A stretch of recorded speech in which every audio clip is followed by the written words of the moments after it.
Greetings. Welcome to History and Culture Clusters round of Nikhil Nime's third roundtable. Today we're discussing Indian cinema and its foundations, and we're discussing how what influences Indian cinema, and we're taking upon it from a more cultural and nationalistic angle, and understanding that. Uh, to start us off, I would like to ask, ho- I would like to put it forward to the panel here. How has Indian cinema represented the idea of the which could be, say, idea of Muslims in Indian cinema, or ideas of North Indian and South Indian cinema, or vice versa? And how has that been taken upon, and things, what kind of issues have you noticed? If Aditya, you could start us off. So, I mean, I'll just start off with something that's a little more personal to me. That's the representation of South Indians in North Indian movies, right? Most of the time, I mean, none of them are good, and I don't expect them to be very accurate representations of what exactly. I mean, you can't really represent the entirety of South India because it's like 5 states. Like, how do you just represent all of that, right? But whatever they try representing, I think most of the South Indian characters are studious or like they're very meek. They love Italy sambar, and which is fine, right? To an extent. But again, it's like the mass generalization. It's like, oh, Rajnikant has to be your favorite actor. You will 100% have a very weird accent while speaking in Hindi or English. And it's not to deny that they will not have an accent while talking in Hindi, because I mean, the languages are very different. The regional dialects are very different. So it is only natural that they have some sort of accent. But I think in Chennai Express, I think Deepika Padukone's character Meenamma, she says that "Kahan se kharidi itni bakwas dictionary" in a very very exaggerated accent. And I was like, but no one I know or no one actually speaks like that. So it's like a very exaggerated accent to like make a clear differentiation between who is actually the South Indian person or the South Indian character in the movie and the North Indian character in the movie. And another thing that's just a small thing that I've noticed is how they actually get very confused between the clothing that certain South Indian states have. Like I think Tamil Nadu and Telangana have the vesti and the mundu, and they keep calling it the lungi, which is again not very accurate considering they're very different uh, items that you wear for different purposes. But I mean, again, there's a song, lungi dance, and all of that when they're actually wearing a vesti some of the half the time. So I think things like that, where it's just they do not care enough for research, like proper research to be done. So yeah, that's what I thought about the question. Anvesh?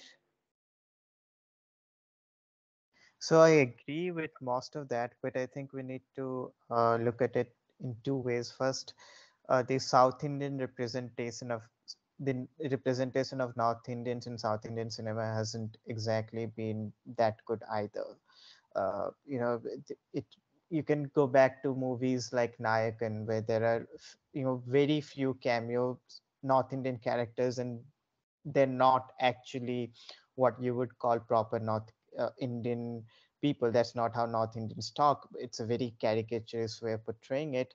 But I understand that at that point of time, there's been a problem of budget.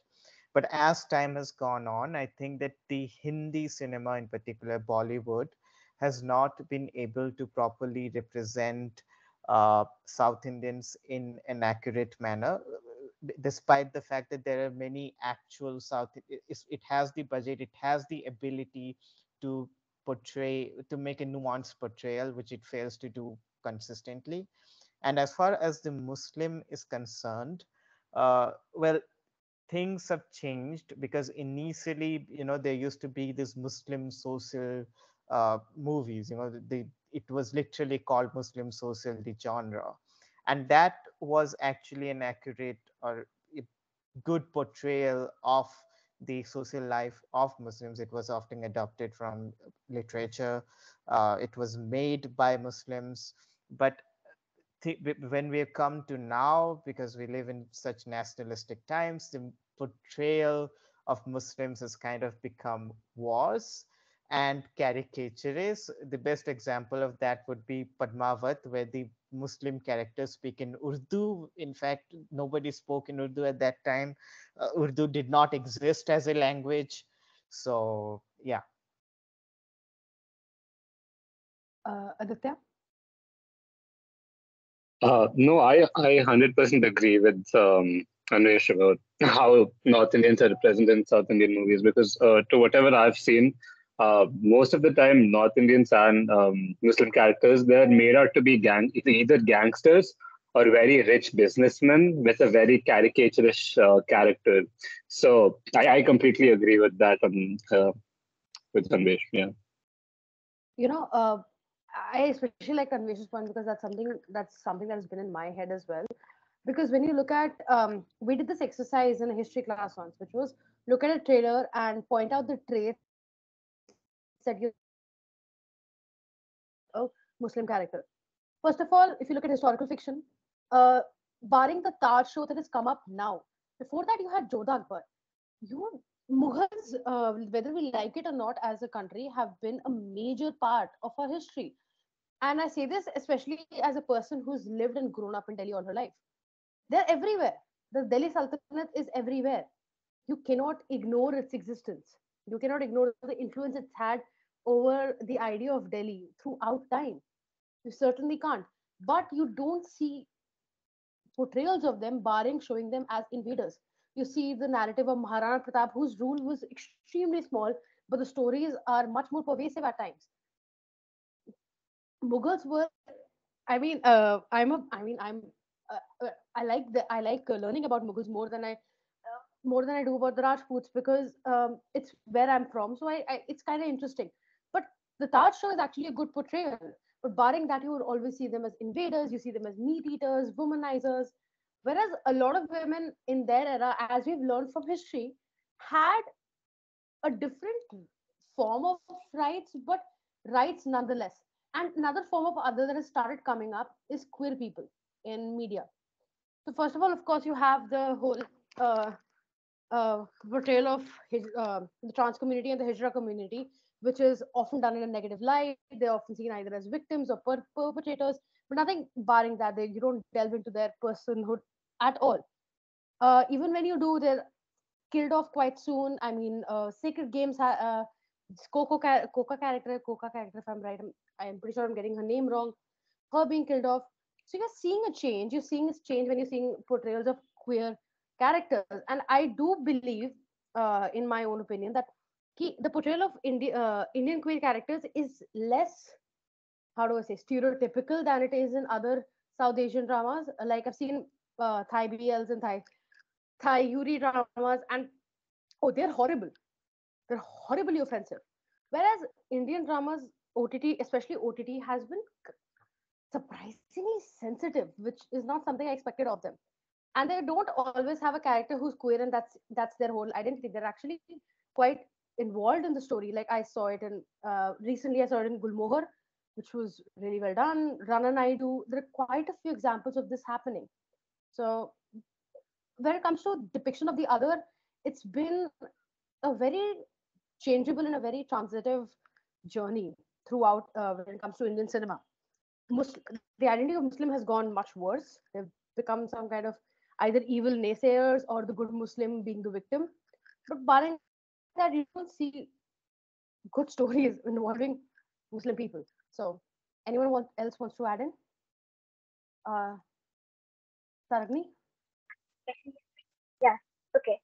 I so recently there was this movie called I really forgot the name of the movie. It was some Majnu. It was a movie by Siddharth Malhotra. So in this movie led to a huge controversy recently, and the controversy was written by a Pakistani reporter. So it was based on the movie was based on an Indian spy who went to Pakistan And the main controversy was based on the fact that throughout the movie, there were a lot of stereotypes on Pakistanis and on Muslims. So throughout the movie, like he kept on calling people as Janab. So the reporter kept calling that, this is not how we address people. And also, like throughout the movie, all the Muslim characters wore surma, and they wore this black thread kind of necklace.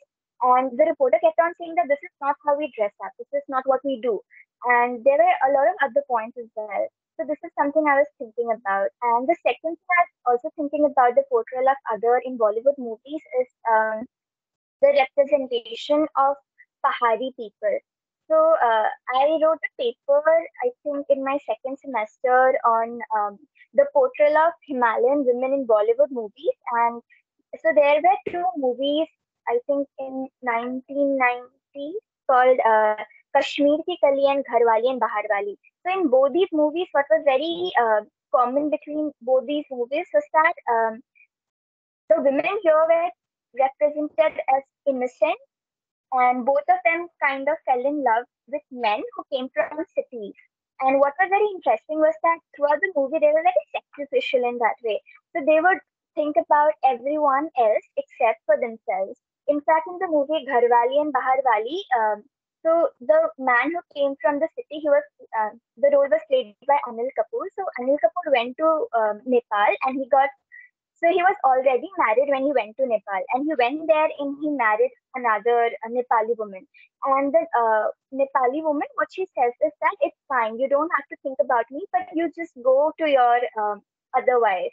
So this is, how Himalayan women are basically represented as someone very sacrificial and someone who thinks about and cares about everyone else, but not about themselves. So yeah, this is something I think.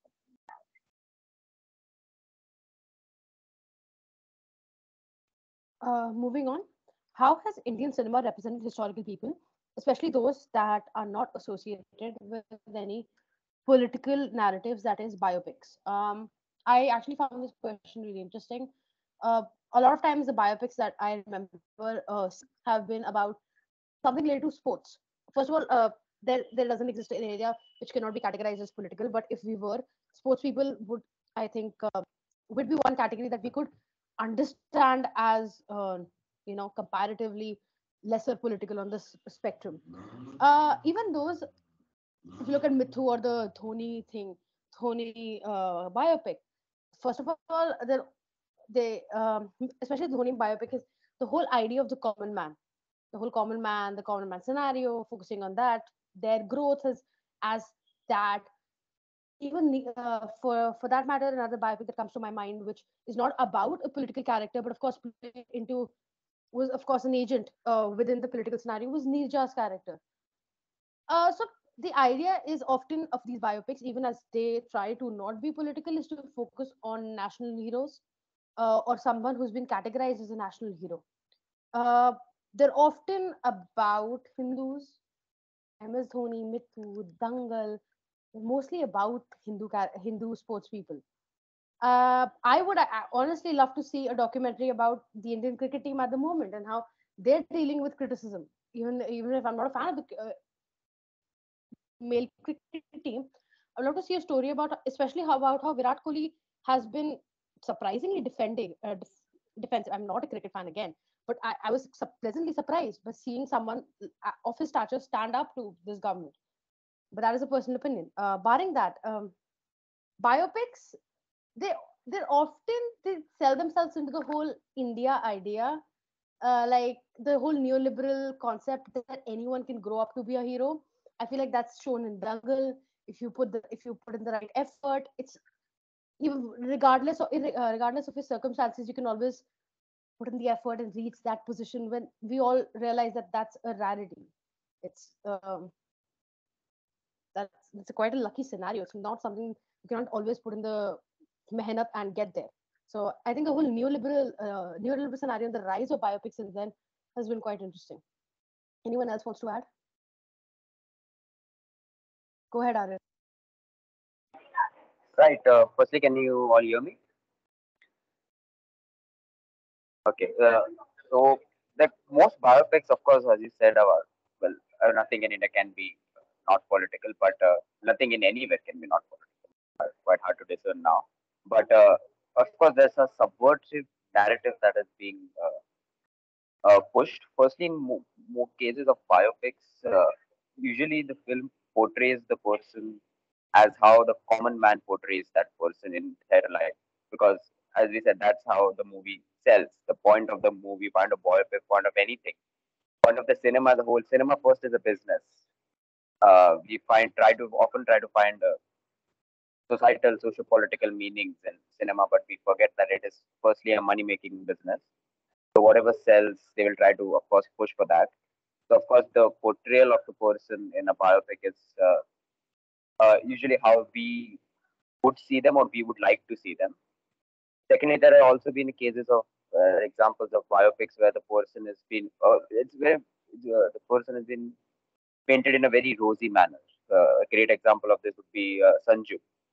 Of course, we don't know what happened. Like no one exactly knows, but that film seems like a safe place for Sanjay Dutt, or how to save him from all the narratives that are being built around him. So of course, the films biopics can be not political, but they are also in a sense political because uh, they have a subversive narrative behind them.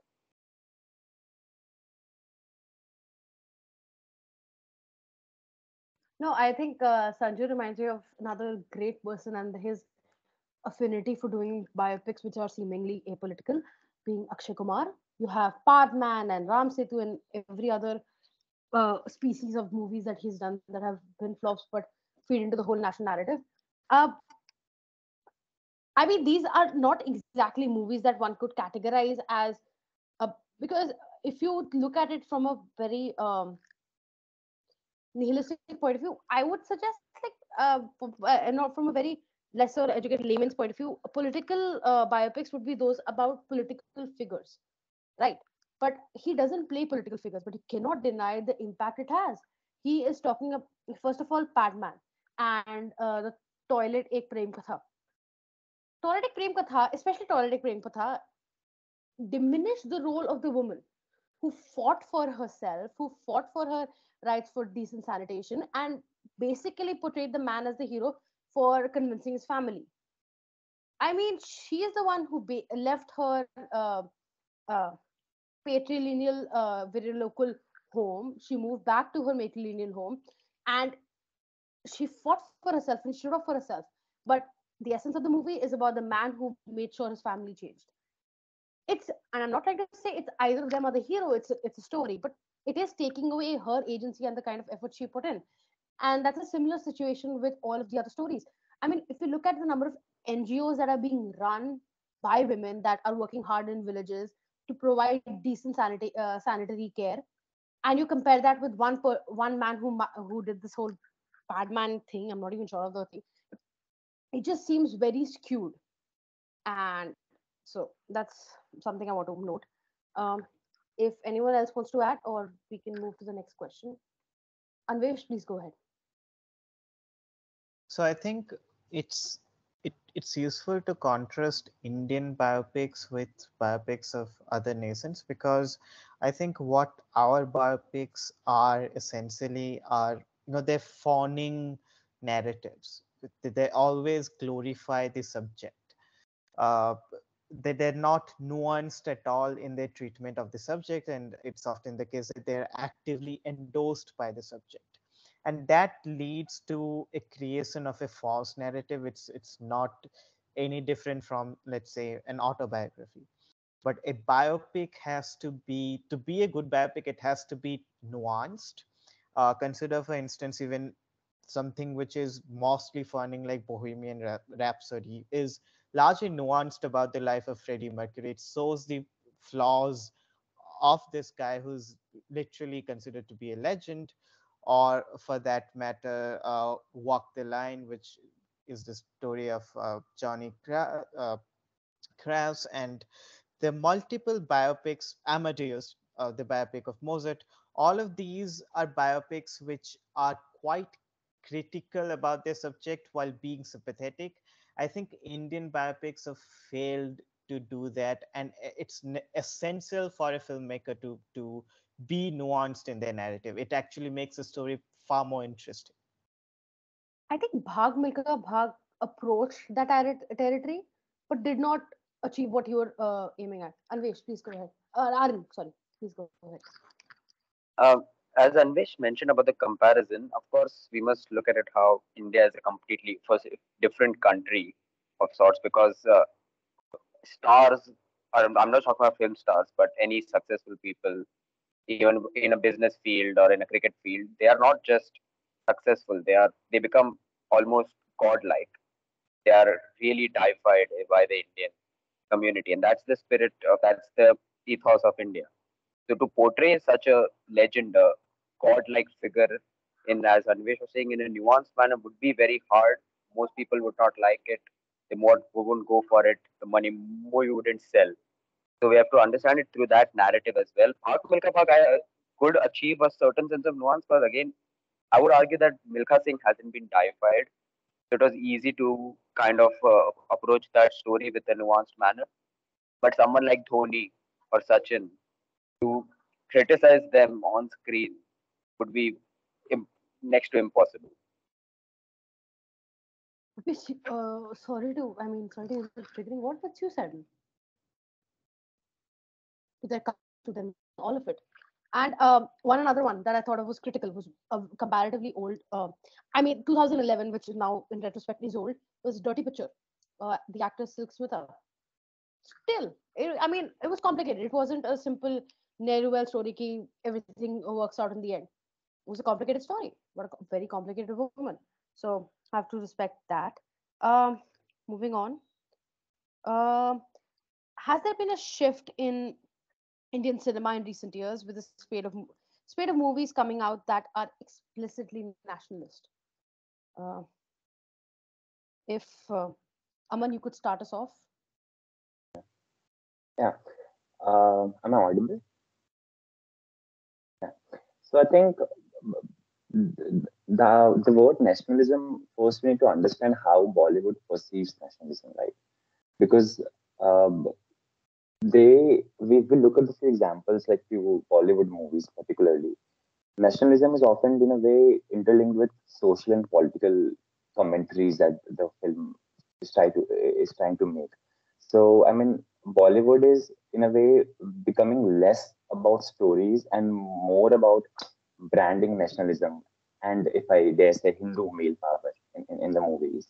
So there has definitely been a shift in this more of a nationalistic idea in the movies, but then again it is feeding to the same heteronormative ideology of of, of a Hindu male being the a person saving the what we call the Bharat Mata. I recently had a reading of one of our lectures about how Bharat Mata is a female, and she's dying in vain, and then we have this a male person coming in, saving in the khaki, wearing a khaki cloth and all. So that is still the idea that is being portrayed. You see, the Uri is a brilliant movie. It's probably a true story also, but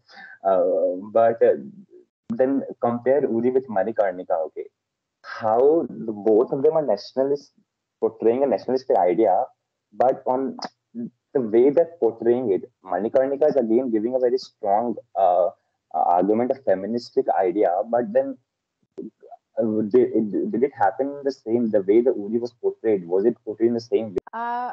It's really interesting that you mentioned Bharat Mata, uh, especially the idea of protecting a woman, as we've read in a lot of feminist readings of the idea of a nation, talk about how the idea of associating motherhood to nationhood and the idea of nation being a providing figure, something to be protected. Uh, they constantly feed into the whole male dominant nationalistic idea. And I mean, when I think of nationalist movies, I would compare like today's national movie. I would like Kashmir Files maybe. I would love to compare them to national movies that I've grown up on, which are Chak De India, Lagan, and Rang De Basanti, which is about genuine freaking teen rebellion and acts of domestic terrorism, which was seen as revolutionary, and they were compared to revolution. So I feel like that's really interesting, how that's been changing in all these years. Tejas, please go ahead, and we'll allow Aman to drop in after that. Hi, I hope I'm audible. Yeah. So building on to like the whole Bharat Mata question and how like she needs to be protected, I also think it feeds off into gender roles shown in Hindi movies, especially not just Hindi, overall Indian movies. An example I think is of Pathan, where like not so Pathan, from what I remember correctly, the female lead was shown as rebellious and independent, but eventually became subordinate to the main lead. This is a case that you can see across a lot of the films, that there's a rebellious male lead that pursues this passive to be protected female lead, and this um, essentially it's just the entire industry keeps on repeating this narrative. So in a way, like I feel that idea of Bharat Mata also reinforces that idea of women need to be protected, and it just feeds off and reinforces patriarchal norms. Yeah, for sure. Aman, please continue your point. Am I audible now? Okay, so I just one more point I had to make. So uh, the reason why there has been a rise of these nationalist movies, and especially in Bollywood, uh, is also can also be contributed to the fact of the geopolitical scenario of the country, because we see now how the situations are with our neighbors, China and Pakistan in particular. So I don't know if this is the right idea to, in a way, infuse within the citizens of India some sort of uh, self identity of, like we are Indians, and you know, a nationalist identity. This is a good way to infuse that feeling in the Indians. But again, the way it is being done is what is problematic, because if you are following a path of movies and art and drama to achieve something which is good, something which is nice, but then the path itself is flawed with the misogynist ideas and the patriarchal thoughts of and hurdles. So I think that needs to be what the directors and the writers and the producers needs to look into. That's a major point. Yeah. Aryan, please go ahead. Right. So one thing, so of course, gendered nationalism is a very known thing and very global as well. It's we see Ellen Joan of Arc, Statue of Liberty in US, Mother India. The gendered nationalism is of course very common phenomena now globally. One thing I want to say about Aman's point is that uh, movies with this nationalistic tendencies, uh, of course, maybe more evident now, but I don't think they're dependent upon the government because even before the present government, for the last 20, 30, 40, 50 years, this kind of movies have already been, were always in the foray and were always popular. Few examples would be Pana, or the idea of what a Indian national is supposed to be, or what an Indian citizen is supposed to be. That idea has always been propagated through movies. We see Dil Se, we see Roha, we see Bombay. These are Mani Ratnam movies. This idea of who is a Indian, what is the duties of an Indian national, were always dominant, regardless of the government present at that time. So, of course, now that we see that being more evident, we are seeing more cases of such things, but they were always in the foray. I mean, I realize what you're saying of them always being in the foray, but um, I feel like the difference, as the debate has been constant, is the shift from patriotic to nationalist. Even if you look at the nationalist, there's like this imbuance of duty that we are expected to perform as Indians, and that duty is often very congruent with the idea of a Hindu individual and the duties that they need to perform. Uh, that has been on the rise. If you look at older nationalist movies and you compare them with the modern ones, like Kashmir Files, which can be considered one, but the whole idea of conspiracy and being carried out, and the state being a part of it, and current state kind of being like a savior. That feels nationalistic. But if I think back to Rang De Basanti, which is a movie that I love, which on from a like when I learned the words for it, which is essentially a movie about domestic terrorism and revolution and rebellion. That is like the idea of India, like the idea of India being related to on the fringe freedom fighters. They're not relating the movie back to Gandhi or Nehru or the statesmen that formed India, but rather the fighters that helped control the fight. And I'm kind of holding them accountable. And that was the idea of India. It wasn't they were trying to avenge their friend, they were trying to get a corrupt official to answer for his crimes, even if it was illegally. And they did die off like any revolutionary would. In essence, they did kind of pay off their crime, which was in fact a crime. They carried out an assassination. Uh, so Ranga Rasati was of a different breed.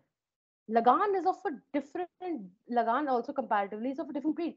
Even Swadesh was a nationalist patriotic movie. Swadesh is about falling in love with an idea of India that is very muted.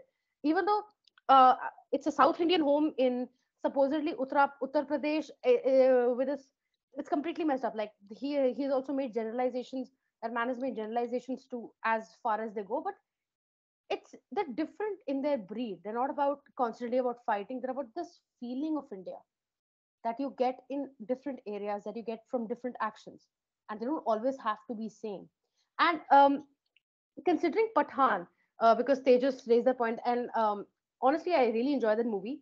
And on the question of motherhood, they've kind of characterized Indian nation in Pathan, and I feel even before somehow in Tiger series, as something, as an entity that is capable of making mistakes, as an entity that leaves behind people, as an entity that can be protected even if you don't ally itself with your values, which something a tiger does. I mean, but also there's a dialogue in Pathan in the starting when John Abraham is coming in, that the dialogue where he says, Bharat Mata ko mera salam dena. His anger is with the idea of India. And even Shah Rukh Khan's character is kind of critical. He still loves her, but he's still critical of the idea of India, Pathan's character. And his nationhood and his identity is tied, his identity is not tied within India, rather, it's tied within a village in Afghanistan. So, certain idea, I mean, he's an Indian spy, he's an Indian man, but his identity is tied with that village in Afghanistan. So, how does these and that I feel like it makes it a more complicated nationalist movie than the others present. So yeah, if anyone else wants.